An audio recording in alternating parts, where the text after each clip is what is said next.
Hey guys, I'm Michael Owen Mashane for WillDoDaily.com, and I am really excited to talk to you today about something that you may not realize is keeping you from finishing, from achieving your goals. Something that can be good, but if you let it stop you, you will never finish. What I'm talking about is what I like to call the noble obstacle. These are things that in themselves are good, but they can be too good and keep you from finishing.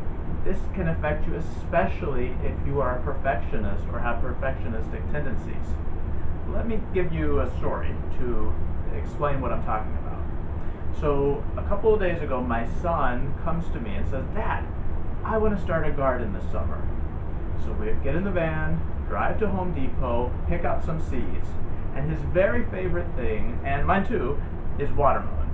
We get some watermelon seeds and come home all excited to achieve our goal of planting a garden. And for me, it wasn't so much about the garden as spending time with my son, having a fun activity, maybe learning a little bit about science and seeds and how plants grow. So we're excited to do that, to learn those things, but then I got sidetracked. And if you're a perfectionist, you can probably sympathize with this. I start thinking, let me do this the right way. I need to learn a little bit about watermelons and planting. So I get on YouTube, nothing wrong with YouTube, but you can get sidetracked. And I find there are 1,000 videos about watermelons and how to grow them. It turns out the right way to plant a watermelon seed is to build a little hill, a little mound of dirt, and you put the watermelon seed right in the top. And no surprise, guess what? Watermelons need a lot of water, so it's highly recommended to have an irrigation system. You need to water your watermelon all the time. And if you're going on vacation, you better get someone to come water the watermelon for you, or have an electronic control on your irrigation system. And you could probably see where this is going. I got so sidetracked that we never even went outside.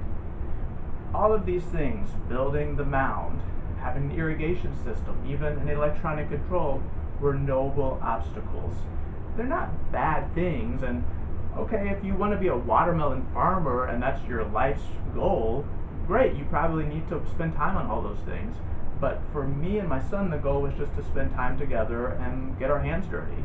And all of those things stopped us in our tracks and got us off of track to completing our goal. You probably have faced noble obstacles in your life.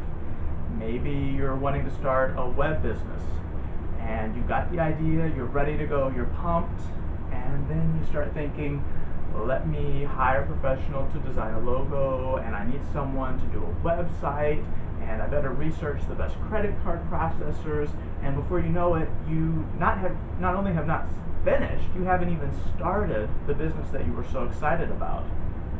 Or maybe your goal is to lose weight, and you're excited, you're ready to go, and then you think, but first I need to buy the right shoes to go running, and I need to get new workout clothes, and I better join a gym, and I need to research, the best program, and maybe an app to track my calories. And it gets you so bogged down in minutia that you don't finish, you don't get to the place that you wanted to be. All of those things, again, are noble obstacles.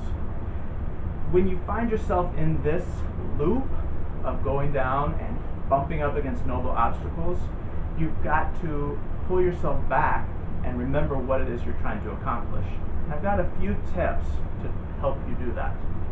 Number one, cut your goal in half. I know it sounds scary, but if you're a perfectionist and you like to dream big, cutting your goal down is going to really help you to not just start, but finish.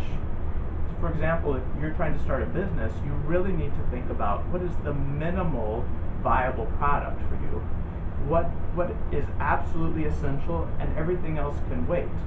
So then you build that thing that just has what's needed, launch it, and then you can make it better over time. So whatever you're doing, try to cut your goal in half. Do a little bit less, and you're more likely to finish. Tip number 2 is to watch out for procrastination words. And And these words are usually until, before, after. For example, I might have said, I can't start planting watermelons until I learn all about watermelons on YouTube, or I won't do it until after I've got an irrigation system, or before we plant the watermelon seeds, let's clear a large area so they have plenty of room to grow. These procrastination words are a warning sign that you are not going to finish your goal. The only word you need to be using is now. Right now, I will start and I will finish. And tip number 3 is to prioritize. Write down your goal, all the steps that you can come up with to achieve it, the sub-goals, and then categorize them.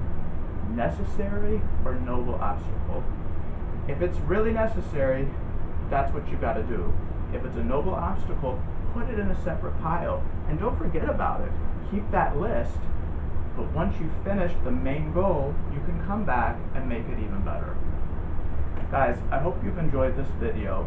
If you are looking for a system, a day-by-day plan to get you from start to finish on your goals, please check out willdodaily.com.